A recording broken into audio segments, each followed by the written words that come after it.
উকিল ম্যাডাম, চিহ্ন না দেখা গেলে শালার মানুষ নিজের গায়ের জন্মদাগ ভুলে যায়। আমারই কি মনে রাখবে? এই আমার চিহ্ন রইল, রেখে দিয়েন আপনার কাছে।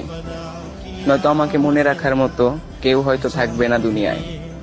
কেউ মনে না রাখলে এই দুনিয়ার দিব্যি একটা আস্ত জয় আমিরকে ভুলে যাবে। এইটা ঠিক না। বড় সাহেব দিছিল এটা আমার 25তম জন্মদিনে 2012-তে। 75তমেও যেন থাকে আপনার কাছে। ততদিন আমি থাকবো না। ও হ্যাঁ, এটা সেই ঘড়ি যেটা আমার হাতে ছিল সেই দিন, যেই দিন আপনার সাথে ভার্সিটির মাঠে আমার প্রথম দেখা। আবার এই দিনও, যেই দিন আপনার নামে আমি একটা বলি চড়াইতে আসছি। এই শালা ঘড়ি আমার জন্য কুফা আর আস্ত একটা বেঈমান। থাকে আমার হাতে, অথচ শালার কাটা টিকটিক করে আপনার নামে। তো ওইটা আপনার কাছেই থাকুক।